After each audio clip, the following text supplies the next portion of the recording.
تمام اماموں میں سب سے کم عمر زاری جو ہے وہ انہی کی تھی، 25 برس میں ان کی شہادت بھی ہو جاتی ہے۔ لیکن علوم کا ایسا بحر ذخار تھے کہ بادشاہ وقت چاہتا تھا کہ ان کو علمی طور پہ جو ہے وہ شکست دے سکے، تو بڑے سے بڑے عالم بھی ان کے سامنے بلائے۔ جب وہ سوال کرتے تھے تو آپ سوال میں کہتے تھے کہ صاحب یہ سوال ناقص ہے، اس سوال کے فلاں فلاں اجزاء آپ نے نہیں پوچھے، اس سوال کے تو 80 اور بھی اس کی جو شاخیں ہیں سوال کی۔ تو وہ یہی بات سن کے نادم ہو کے واپس چلے جاتے تھے۔ انہوں نے کہا یہ علوم زاریہ نہیں ہے، یہ تو کوئی اور علوم ہے جو ان کو عطا ہوئے ہیں۔ تو ان کا سینہ جو تھا وہ تو نور کا بھی نگینہ ہوتا ہے اور علوم کا بھی دفینہ ہوتا ہے۔ یہاں تو ہر وقت علوم کے بھی چشمے بہہ رہے ہیں، سخاوت کے بھی چشمے بہہ رہے ہیں، علم کے، سخاوت کے، عدل کے، ہر شے کے چشمے۔ لیکن جو خلیفہ وقت ہے وہ کوشش کرتا ہے اپنی بیٹی ام فضل کا نکاح ان سے کر دیتا ہے، نکاح بھی ہو جاتا ہے۔ اب خیال یہ لوگ سمجھتے تھے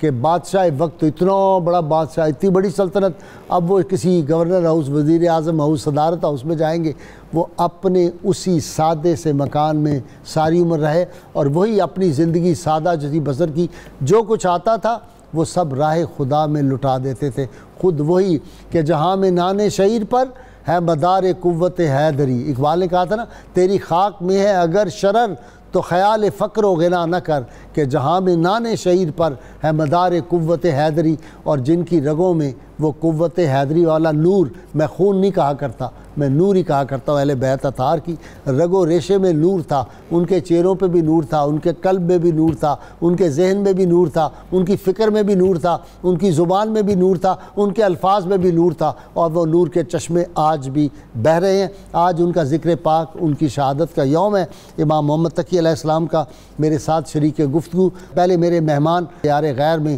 اسلام کا پیغام امن و محبت بڑے سلیقے اور قرینے سے جو ہے وہ ادا کر رہے ہیں۔ اپنا ٹیلی ویژن بھی ہے، ولایت ٹی وی ان کا اپنا ہے، جس پہ بہت زیادہ دین اسلام کا کام ہو رہا ہے۔ علامہ ظہیر الحسن نقوی صاحب، بہت شکریہ علامہ، آپ تشریف لائے۔ ان کے ساتھ آپ کی جانی پہچانی شخصیت جناب پیر قمر الشکور احمد صاحب، جو ماشاءاللہ کالم نگار ہیں اور بڑی علمی شخصیت، روحانی، اور آخر میں صوفی نعت خان، اپنے انداز کے بڑے درد دل اور سوز دل سے پڑھنے والے حافظ محمد بابر سے منقبت بارگاہ امام میں آپ کو سنواؤں گا۔ میں ابتدا کر رہا ہوں اپنے مہمان سے، جناب علامہ ظہیر الحسن صاحب نقوی۔ جی علامہ صاحب، کچھ اشارے تو میں نے کر دیے، لیکن ان کی شخصیت، سیرت کا احاطہ یہ تو 100 پروگرام ہو تو شاید کچھ ہو سکے۔ بالکل جی، اور ماشاءاللہ آپ نے بڑی خوبصورتی کے ساتھ بہت ہی اچھا انٹرو جو ہے، اور بالخصوص جو 2-3 اشارے آپ نے فرمائے ہیں، میں آج کے زمانے کے حساب سے اس کو تھوڑا سا کھولنا چاہوں گا۔ جی ارشاد۔ نبی خدا محمد مصطفیٰ صلی اللہ علیہ وآلہ وسلم جب 3 دن کے بعد مولا کائنات علی بن ابی طالب کی جو ولادت خانہ کعبہ میں ہوئی ہے، جب تشریف لائے فاطمہ بنت اسد کے پاس، اور جب شہزادی نے مولا کائنات علی بن ابی طالب کو رسول خدا کے ہاتھوں میں دیا، تو نبی پاک محمد مصطفیٰ صلی اللہ علیہ وسلم کے جب ہاتھوں میں آئے ہیں تو سب سے پہلا کام جو رسول خدا محمد مصطفیٰ صلی اللہ علیہ وسلم نے انجام دیا تھا، وہ اپنی زبان مبارک جو ہے وہ مولا کائنات علی بن ابی طالب کے دہان مبارک میں تھی۔ سبحان اللہ۔ اب بعد میں ایک روایت ہے جس میں مولا کائنات علی بن ابی طالب ارشاد فرماتے ہیں کہ علمنی رسول اللہ الف باب وافتحت من کل باب الف باب، کہ رسول خدا نے مجھے جو ہے وہ 1000 باب علم کا سکھایا، اور ہر باب میں سے 1000 میں نے خود کھولا۔ اچھا، یہاں پر یہ جو رسول خدا محمد مصطفیٰ صلی اللہ علیہ وسلم کا پہلے دن مولا کائنات علی بن ابی طالب کو زبان دینا ہے، آج کے زمانے میں آج کے نوجوان کو سمجھانے کے لیے، اور آج ہم سمجھ سکتے ہیں آسانی کے ساتھ، اس سے پہلے مشکلات تھیں۔ جب ہم 2 ڈیوائسز کو ایک دوسرے کے قریب رکھتے ہیں اور ڈیٹا ٹرانسفر کرنا چاہتے ہیں، تو ڈیٹا ٹرانسفر ہوتا ہے لائٹ کے ذریعے، اور لائٹ ظاہرہ نور کا انگلش ٹرانسلیشن ہے۔ جب دونوں ڈیوائسیں ایک کمپنی کی، بلوٹوتھ بہت کچھ ہے، اگر دونوں ڈیوائسز جو ہیں وہ ایک ہی کمپنی کی ہوں، یعنی ایک ہی ان کا ماڈل ہو، اور ایک ڈیوائس جو ہے وہ فل ہے میموری اس کی، اور دوسری بالکل خالی ہے، اور دونوں کا جو ہے وہ جو ملتا ہے آپس میں ان کا فریکوینسی جو ہے، تو ہوتا یہ ہے کہ 1 سیکنڈ کے اندر ڈیٹا ٹرانسفر ہو جاتا ہے۔ نبی خدا محمد مصطفیٰ صلی اللہ علیہ وآلہ وسلم نے چونکہ یہ بھی نور ہے، انا و علی من نور واحد، اب یہ بھی نور ہے اور وہ بھی نور ہے، کمپنی ایک ہے، اللہ سبحانہ و تعالیٰ نے دونوں کو. تو رسول خدا نے در حقیقت ایک لمحے کے اندر جو علم لدنی پروردگار نے رسول خدا کو عنایت فرمایا تھا ٹرانسفر کر دیا تھا مولا کائنات علی ابن ابی طالب، اور اسی لیے پھر بعد میں بڑی ذمہ داری کے ساتھ فرمایا انا مدینۃ العلم و علی بابها. یہی سلسلہ چلتا رہا کہ ہر امام نے اپنے بعد میں آنے والے امام کو اسی طرح سے ڈیٹا ٹرانسفر کیا ہے. تو یہاں پر حسنین کریمین کو بھی تو آپ صلی اللہ علیہ وسلم لعاب دہانی اپنا چسایا، سیدہ زینب سلام اللہ علیہ کو بھی اپنا لعاب دہانی چسایا، بالکل ایسے، اور ٹرانسفر کرتے رہے نا جی ڈیٹا. اب یہ تھا کہ جہاں پر بھی آئمہ علیہ السلام کو فرصت ملی ہے تو انہوں نے وہ جو علم لدنی حاصل کیا ہوا تھا اس کو ظاہر کیا ہے. امام تقی علیہ السلام کے متعلق ملتا ہے کہ جب امام رضا علیہ السلام کی شہادت ہوتی ہے 203 میں، چونکہ ان کی ولادت 195 تھی ہے، تو یہ 8 سال کے تھے، جس کا مطلب یہ ہو کہ آفیشلی 8 سال میں یہ امام وقت تھے. اور بڑا عجیب ہوتا ہے کہ مطلب اتنی چھوٹی عمر میں 8 سال کے بچے، پھر میرا وہ فکرہ بہت اچھا ہو گیا ہے جی کہ بچپن میں 55 بالکل ایگزیکٹلی نظر آتا ہے. لیکن چونکہ وہ ڈیٹا ٹرانسفر ہو چکا ہوا ہے تو اب جو ہی ان کو فرصت ملی ہے تو یہاں پر آ کر امام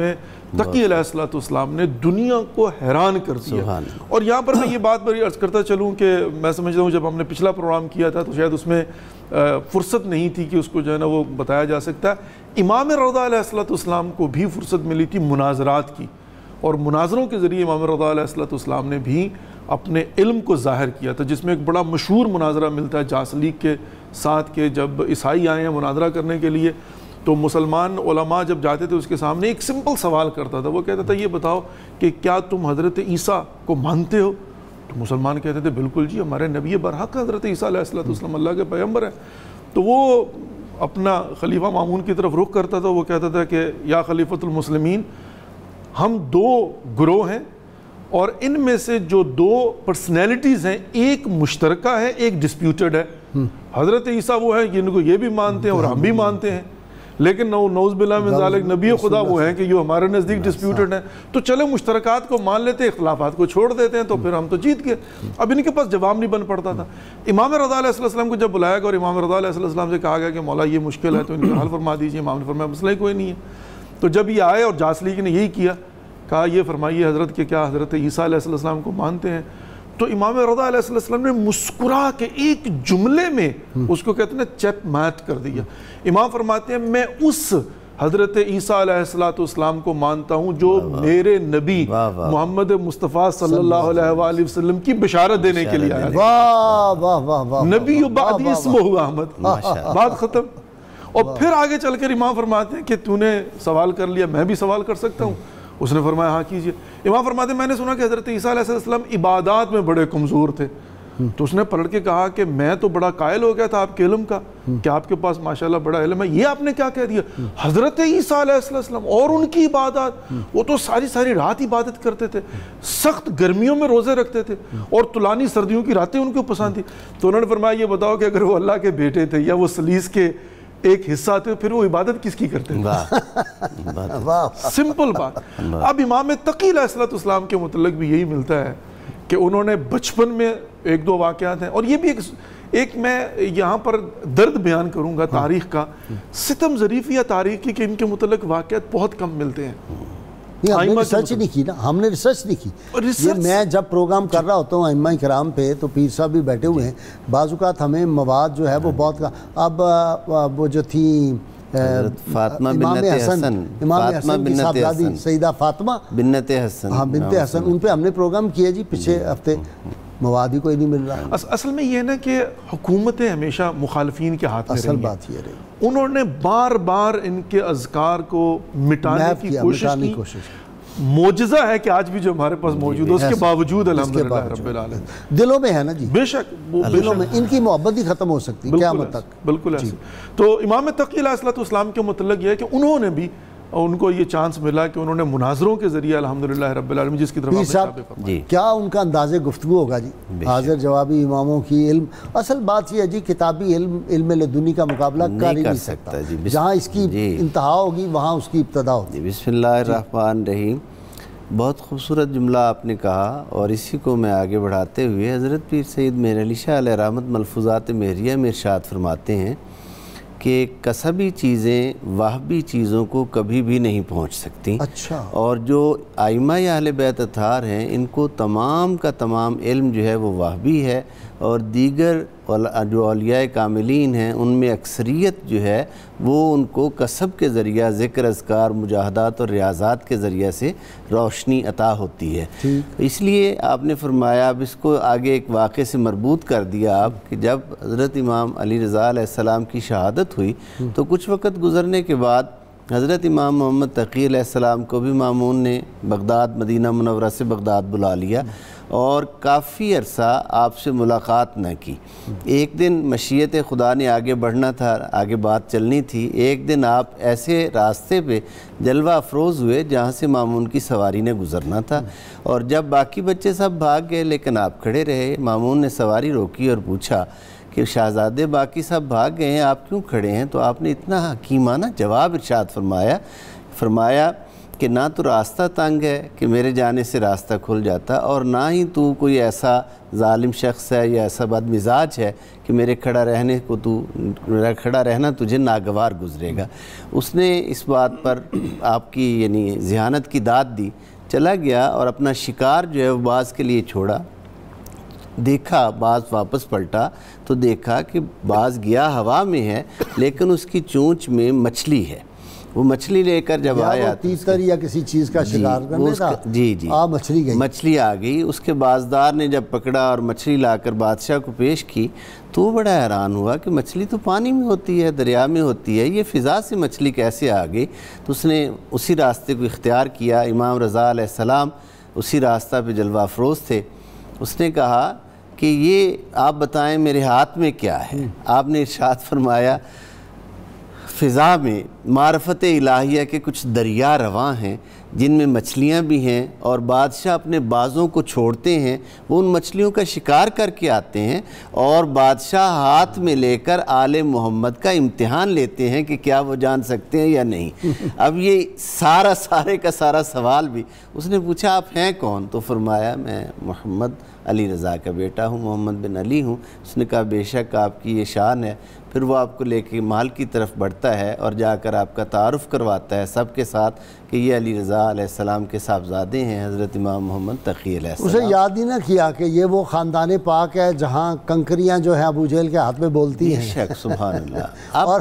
میرا ایمان ہے کہ اگر اس سے آگے معاملہ چلتا تو وہ امام فرما دیتے کہ میں بتاؤں کہ یہ جو تمہارے ہاتھ میں یہ بتا دیں، تو مچھلی بول کے تصدیق کر دی۔ کیوں جی آپ کی طرف آتا ہوں علامہ صاحب؟ اس میں کوئی شک نہیں ہے کہ پروردگار نے ان کو معجزات کرامات عنایت فرمائی اور ان کا تصرف تھا، اور یہ اولی الامر تھے ہر زمانے کے اندر اپنے زمانے اچھا میں۔ بادشاہ نے اپنا داماد بنا لیا، پھر کیوں مخالفت؟ اصل میں یہ بھی ایک پرانی روش ہے، جس طرح سے کہا جاتا ہے نا جی کہ ہر زمانے کے اندر فطرت انسان کی چینج نہیں ہوتی۔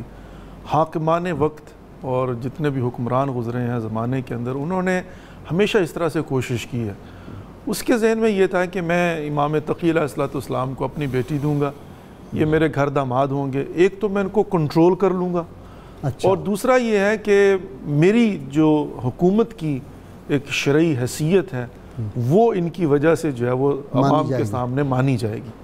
لیکن وہ بری طرح ناکام رہا، اس لیے کہ یہ تو ظاہر ہے اللہ سبحانہ و تعالیٰ کے نمائندے ہیں اور انہوں نے روئے زمین کے اوپر، یہ مامون کا دور ہے، یہ مامون کا دور۔ تو مامون کی وہ دوسرے بھائی سے بھی تو بہت تھی نا مخالفت، مخاصمت، وہ آپس کی مخالفت تو ان کی ظاہر ہے، اس لیے بھی وہ چاہتا تھا کہ اگر امام میرے ساتھ آ جائے تو پھر لوگ جو ہیں وہ ان کا رجحان میری طرف ہوگا، میری طرف کہ امام تو ان کے ساتھ، وسیلہ بنا کر جو ہے نا امام تقی علیہ السلام کو وہ اپنی اصل میں جو ہے نا وہ حکومت کی راستے کو ہموار کر رہا تھا۔ لیکن الحمدللہ رب العالمین، اور پھر حتیٰ یہ ہے کہ اچھا یہ بھی ایک عجیب سی بات ہے کہ ایک طرف تو وہ امام تقی علیہ السلام کو اپنی بیٹی دیتا ہے، اور دوسری طرف یہ سمجھتے ہو کہ چونکہ کم سن ہیں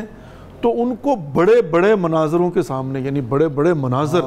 جو زمانے کے مانے ہوئے ہیں، مانے ان کے سامنے کہ حتیٰ یہ کہ یحییٰ ابن اقسم قاضی القضات تھا اور بہت ہی منجا ہوا قاضی تھا، اور بہت ہی یعنی اس زمانے کے اندر کہتے ہیں کہ بہت بڑا اس کا نام تھا، یکتا، مطلب اس زمانے میں اس پائے کا بندہ کوئی نہیں تھا، تو باقاعدہ سے لا کر جو نا مناظرے کے لیے کھڑا کر دیا سامنے. اب امام کا سن ظاہری کم ہے اور سامنے یحییٰ ابن اقسم ہے، دنیا جانتی ہے اور سارے کا سارا دربار لگا ہوا ہے. تو اس نے آ کر جب سوال پوچھا نا، کہا کہ حضور یہ فرمائیے کہ کیا حالت احرام میں صید کرنے کا کفارہ کیا ہے؟ تو امام نے پلٹ کر کیا خوبصورت جواب دیا، کہا کہ اپنے سوال کو تو کمپلیٹ کرو. یہاں پر تو 80 کم از کم جو ہے نا سوال اس ایک سوال سے نکلتے ہیں کہ وہ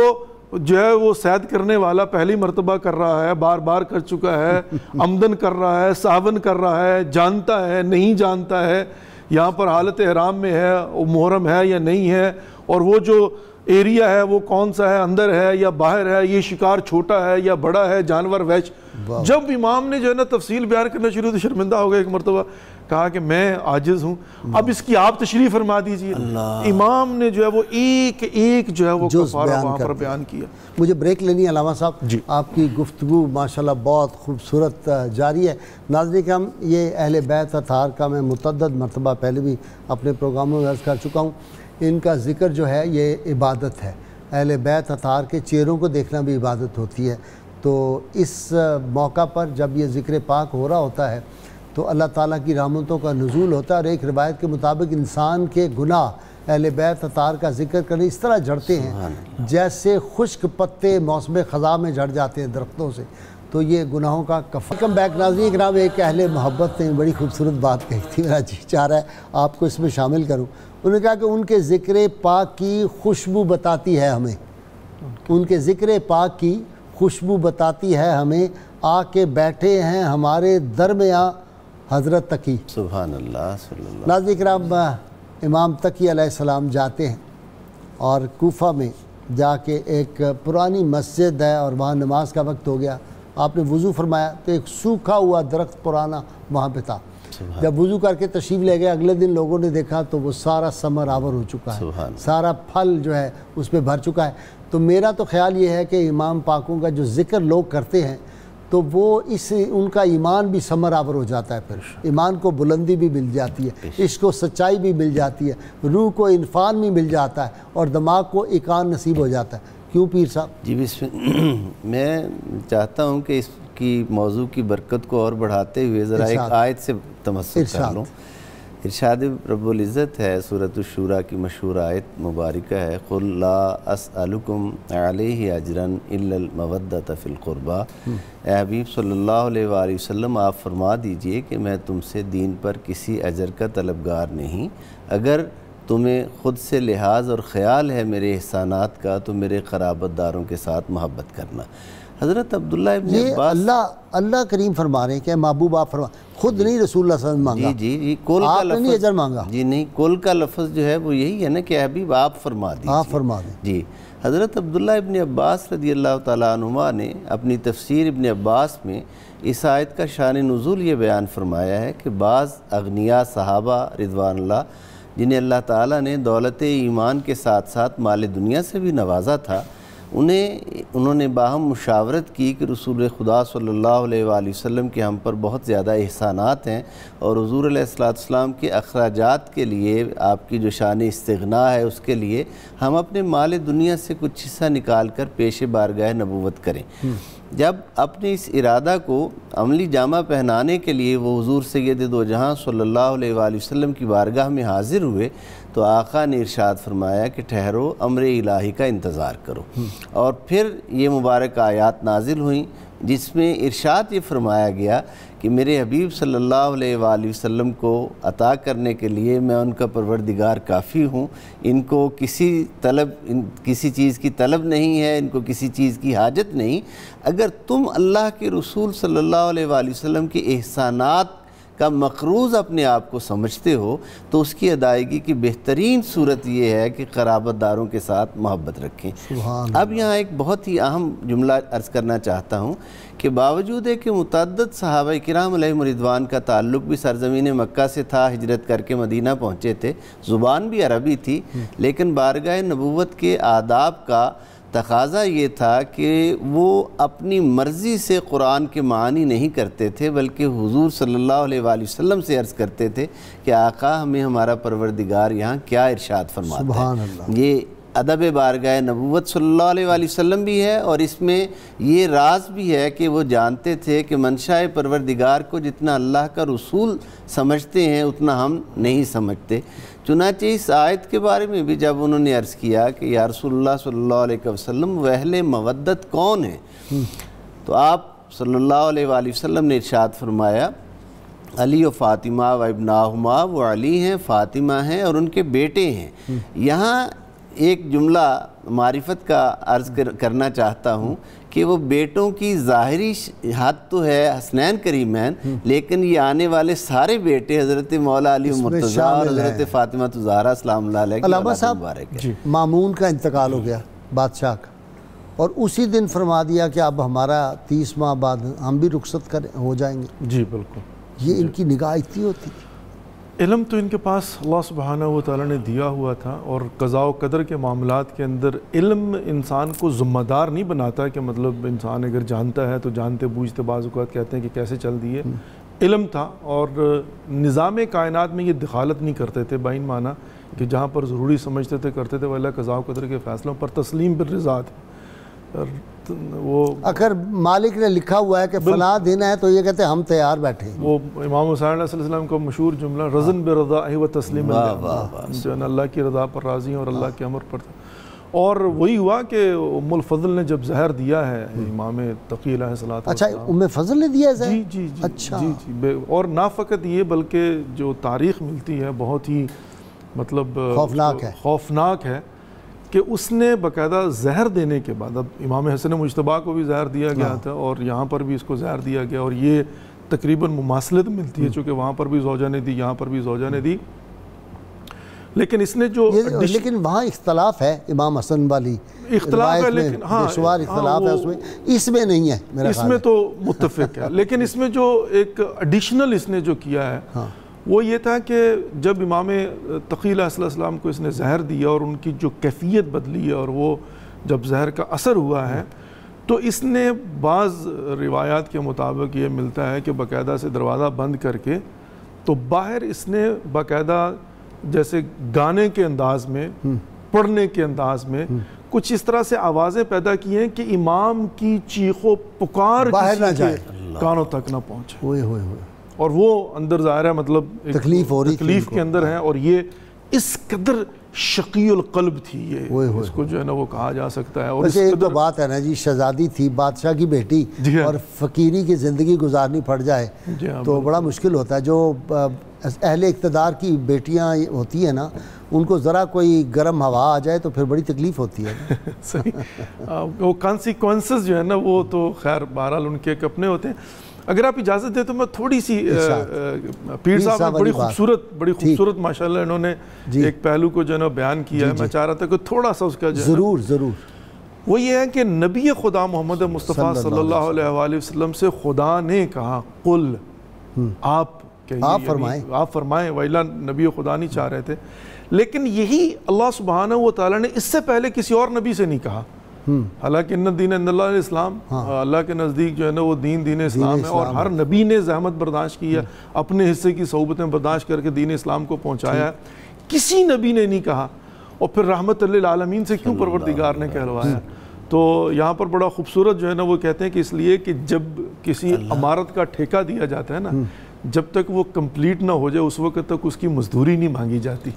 اس کی اجرت نہیں لی جاتی۔ واہ واہ واہ واہ۔ تو حضرت آدم علیہ السلام نے اپنے زمانے میں جس عمارت کی بنیاد رکھی تھی اس کی تکمیل تب ہوئی ہے جب خدا نے کہا الیوم اکملت لکم دینکم واتممت علیکم نعمتی ورضیت لکم یعنی ختم نبوت کی یہ دلیل با علامہ صاحب، ختم نبوت کی بھی یہ دلیل ہے۔ اور اب جا کر کہا قل لا اسألکم علیہ اجرا الا المودۃ فی القربى، 1,24,000 انبیاء کی محنت کا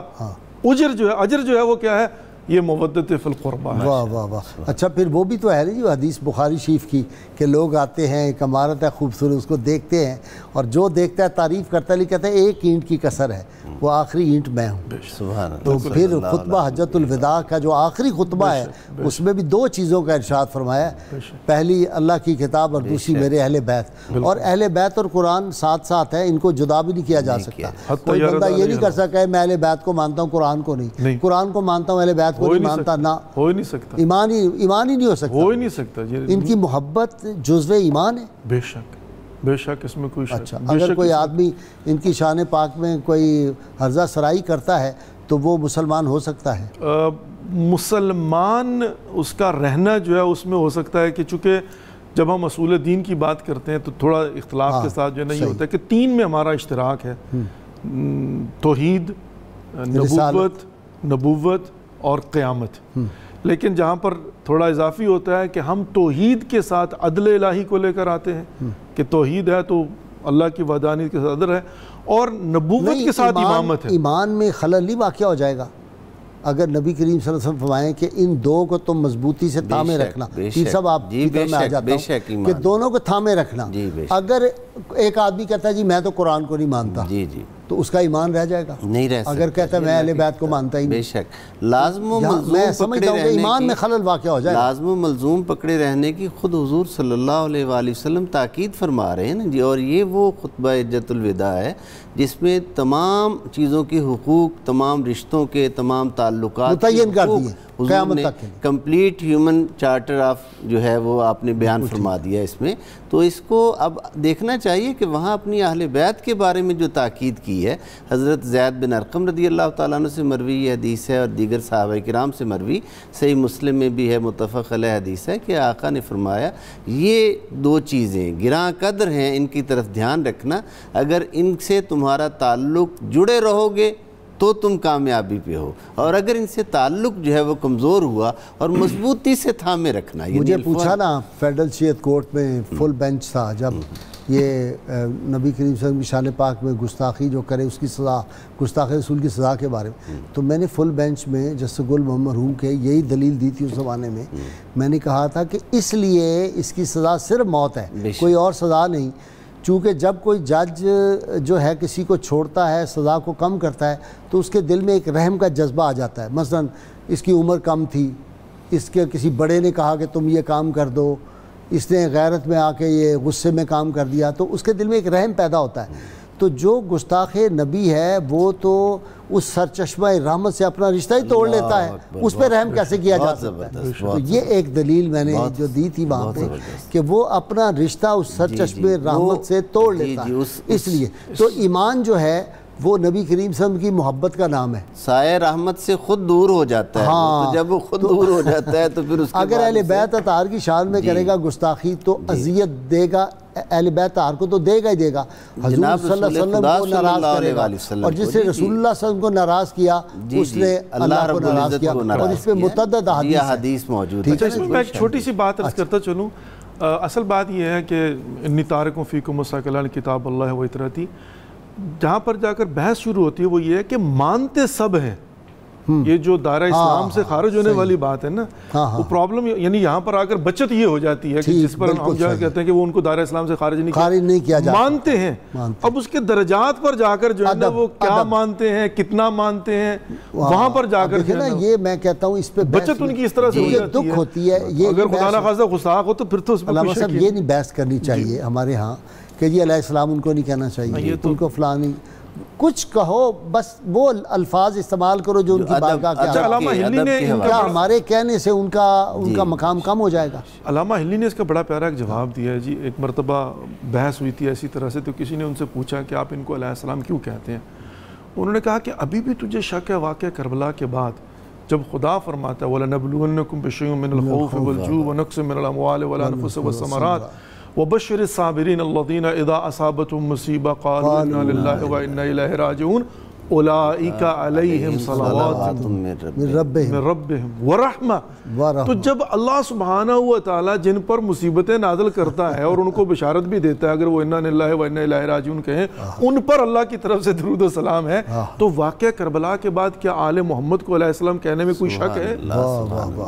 یعنی یہاں پر تو کہ بحث ہی جو ہے نا وہ قرآن کی آیت سے بحث ہی ختم ہو جاتی ہے کہ آپ کس طرح سے اللہ سبحانہ و تعالیٰ نے ایک کرائٹیریا بنا دیا ہے، اور اگر کوئی شخص کہے کون سی مصیبت، بھائی واقعہ کربلا کے بعد بھی کوئی مصیبت ہوگی۔ میں نے نا جی سیدنا ابو طالب پہ پروگرام کیا، کافی ہم نے ان کے پروگرام، انہوں نے جو نبی کریم صلی اللہ علیہ وسلم کی خاطر جو قربانیاں دی ہیں وہ ایک لازوال اور بے مثال قربانی ہیں۔ تو میں پروگرام کر کے جب گیا تو ہائی کورٹ میں ایک صاحب مجھے ملے، انہوں نے کہا پہلے تو میں نے آپ کے بیٹے کو ووٹ دینا تھا، یہ 2 سال پہلے کی بات ہے، تو اب میں اس کو ووٹ نہیں دوں گا۔ میں نے کہا کیوں؟ اس نے کہا آپ نے ابو طالب پہ پروگرام کر دیا ہے اور آپ نے اس کی شان بیان کر دی ہے فلاں۔ تو میں ہنس پڑا اور میں نے کہا جی ایک سوال آپ سے میں کرتا ہوں، ووٹ آپ دیں نہ دیں آپ کی مرضی ہے، اس پہ میں نہیں کوئی آپ سے بحث کرتا۔ یہ بتائیں کہ آپ صلی اللہ علیہ وسلم تشریف فرما ہوں، سبحان اللہ، اور میں اور آپ دونوں وہاں پہ بیٹھے ہوں، آپ سیدنا ابو طالب کے خلاف بات کریں، میں ان کے حق میں بات کروں، اللہ اکبر، حضور صلی اللہ علیہ وسلم کس کی بات پہ خوش ہوں گے؟ یہ آپ نے اپنے ایمان سے جواب دینا ہے۔ تھوڑی دیر سوچ کے کہتا ہی مجھے ٹائم دے دے، میں بعد میں آگے بتاؤں گا۔ پھر انہوں نے ووٹ دیا یا نہیں دیا؟ پتہ نہیں دیا کہ نہیں دیا، لیکن وہ جو لوگ سن رہے تھے نا انہوں نے کہا جی واقعی یہ آپ نے زبردست آرگومنٹ، ایک دوست ہمارے کہا جی انوکھی لاگ لگا دیا آپ نے، اس کے ہاتھ پاؤں باندھ دیے۔ میں نے کہا جس شخصیت کا ذکر کریں اور اللہ کے محبوب صلی اللہ علیہ وسلم خوش ہوں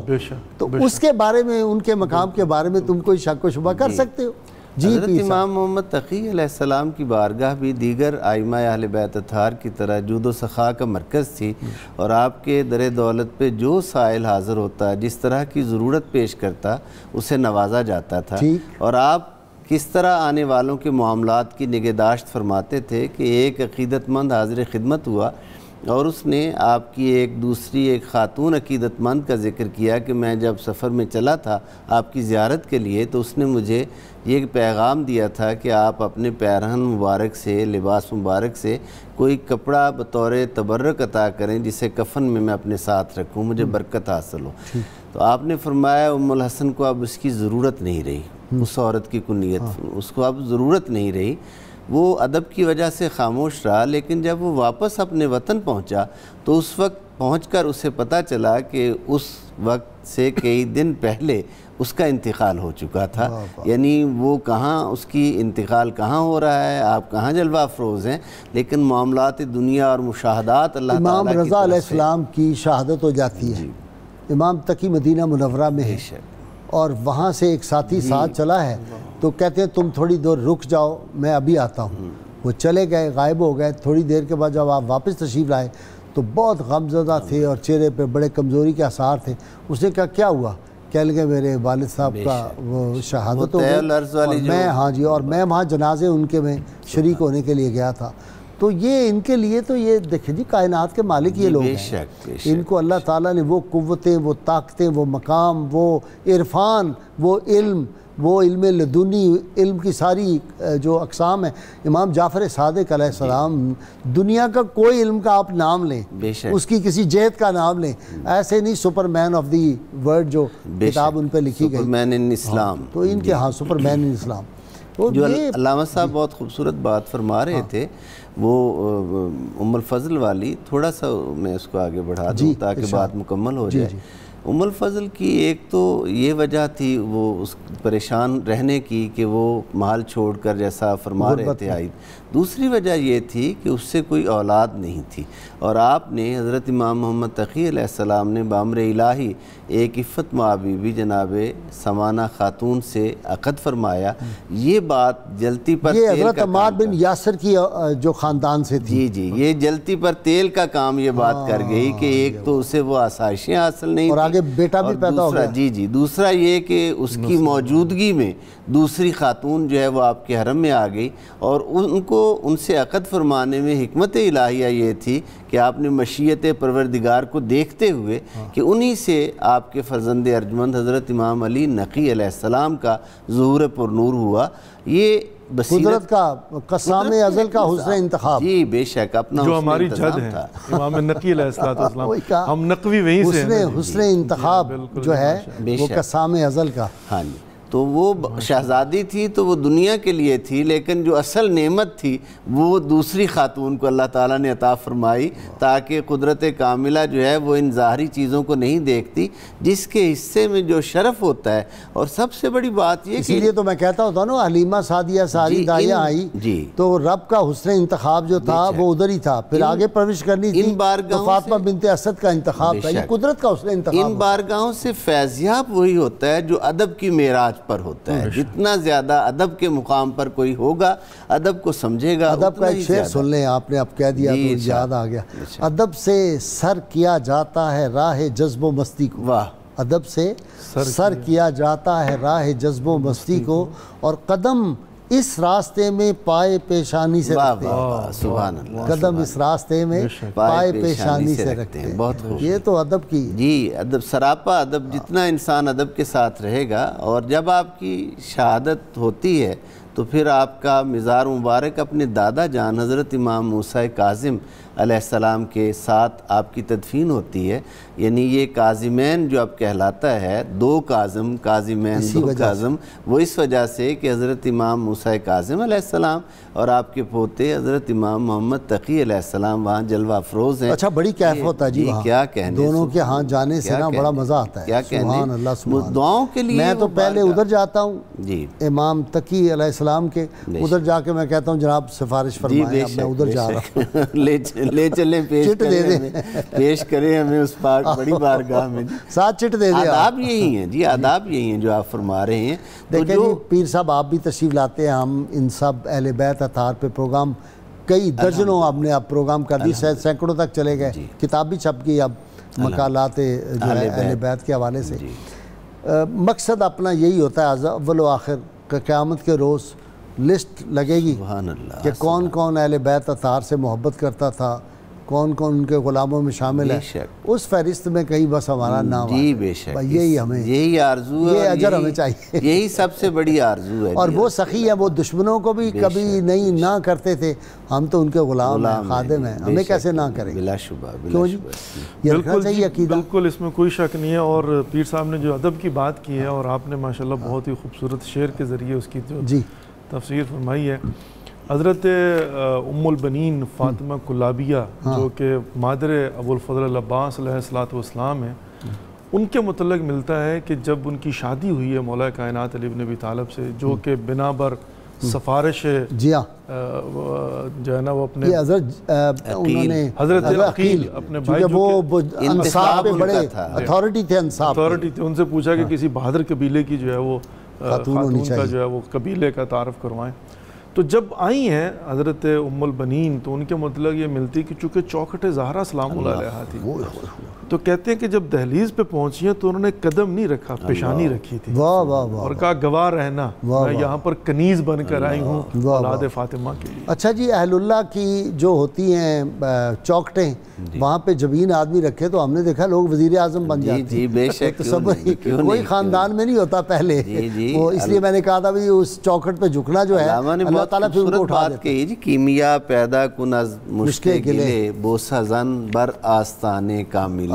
یہ تو اپنی نگاہ سے کیمیا بنا دیتے ہیں۔ عبدالغزاروی نا لہک لہک کے پڑھا کرتے تھے اپنی تقریر، بوسہ زن بر آستانے کاملے، پھر وہ ساتھ بیان کرتے۔ بہت شکریہ پیر صاحب آپ کا، علامہ صاحب آپ کا شکریہ، بڑی خوبصورت آپ سے یہ ہماری بزم رہی، اور انشاءاللہ تعالیٰ آپ سے ملاقاتیں جب بھی آپ پاکستان آئیں تشریف لایا کریں، اور ہماری یہ گفتگو جاری رہے گی۔ ناظرین کرام، اس سے پہلے کہ میں حافظ بابر سے درخواست کروں منقبت بارگاہ امام میں، کتاب الشفا سے نسخے کا وقت ہو گیا۔ بد کلامی سے بچنے کا عمل، زبان کی صفائی کے لیے عمل۔ جو شخص اپنی زبان پر قابو نہ رکھ سکتا ہو تو وہ کورے پیالے پر اللہ تعالیٰ کا اسم مبارک یا حمیدو 9 بار لکھے، 9 بار یہ اسم مبارک لکھے یا حمیدو، اور 90 بار پڑھ کر دم کرے، پھر اس پیالے کا پانی جو ہے وہ پی لے، اور شرط یہ ہے کہ کم از کم 11 مرتبہ کوئی بھی درود پاک جو آپ کو آتا ہو وہ پڑھیں، اور کسی عزیز کو بھی اگر پلانا ہو تو یہی عمل کر کے اس کو بھی پلائیں، انشاءاللہ تعالی بد کلامی سے خوش کلامی شروع ہو جائے گی۔ سیدنا علی المرتضیٰ شیر خدا فاتح خیبر کرم اللہ وجہ الکریم باب العلم ارشاد فرماتے ہیں، جو شخص اپنے دل میں ہماری محبت رکھتا ہے اور ہماری محبت کے تقاضوں کو پورا بھی کرتا ہے تو وہ قیامت کے دن ہمارے ساتھ ہوگا۔ ناظرین کرام، اللہ کریم سے دعا ہے اللہ تعالی ہمیں حضور رحمت عالمین صلی اللہ علیہ وسلم کی غیر مشروط محبت اور لا محدود وفاداری نصیب فرمائے۔ اللہ کریم ہمیں اہل بیت اطہار کا ادب کرنے کی توفیق عطا فرمائے، اور ناظرین کرام اللہ کریم پاکستان کو دیانتدار حکمران عطا فرمائے اہل بیت اطہار کے تصدق، کیونکہ پاکستان کی ساری مشکلات کا حل جو ہے وہ دیانتدار قیادت ہے سیاسی۔ جس دن پاکستان کو کوئی دیانتدار میسر آ گیا، انشاءاللہ یہاں کوئی غریب نہیں رہے گا، زکوٰۃ دینے والے ہوں گے، لینے والا نظر نہیں آئے گا، یہ میرا یقین ہے۔ اور ایک بات میں بار بار وارن کر رہا ہوں، کسی ایسے آدمی کو نہ لیا جائے حکومت میں جو اللہ کا دشمن، اللہ کے رسول صلی اللہ علیہ وسلم کا دشمن ہو، جو اللہ کا گستاخ ہو، اللہ کے محبوب صلی اللہ علیہ وسلم گستاخ، اہل بیت اطہار کا گستاخ ہو۔ اس طرح کا کسی آدمی کو نہ لیں، چونکہ ایسے لوگ جو ہیں دین کے دشمن، ان کی نحوست ہوتی ہے۔ حکومتوں پہ نعرے کے لیے تیار ہو جائیے، جو نعرہ انشاءاللہ گلی گلی گونج رہا ہے تا قیامت گونجے گا، اور یہ پاکستان کا نعرہ اب اللہ کے فضل و کرم سے باہر کی دنیا میں بھی ہے اور گونج رہا ہے اور تا قیامت گونجے گا۔ میرے تینوں مہمان بھی نعرہ لگائیں گے، میرے سامعین ناظرین سب مل کے زوردار نعرہ لگائیں گے۔ پاکستان کا مطلب کیا؟ لا الہ الا اللہ محمد الرسول اللہ صلی اللہ علیہ وآلہ وسلم۔ جی حافظ صاحب۔ زمانے کے سلطان امام تقی ہیں، زمانے کے سلطان امام تقی ہیں، قریب دلوں جاں امام تقی ہیں، جواد ان کو کہتا ہے سارا زمانہ، سخی بر سخی ہے علی کا گھرانہ، سخی بر سخی ہے علی کا گھرانہ، جو سائل کو حد سے زیادہ نوازیں، جو سائل کو حد سے زیادہ نوازیں، وہ ایسے مہرباں امام تقی ہیں، جدا ان کی شان امامت ہے واللہ، فقیروں پہ ان کی عنایت ہے واللہ، فقیروں پہ ان کی عنایت ہے واللہ، وہ جن کی دلوں پہ حکومت ہے واللہ، وہ جن کی دلوں پہ حکومت ہے واللہ، وہ دریائے عرفان امام تقی ہیں، اور ذکر سن کے اجمل سبھی جھومتے ہیں، اور الفاظ نو کے قلم چومتے ہیں، اور الفاظ نو کے قلم چومتے ہیں، نظم میری منظور ہوگی یقیناً، نظم میری منظور ہوگی یقیناً میرا آج امام تقی ہیں زمانے کے سلطان امام تقی ہیں قریب دلوں جان امام تقی ہیں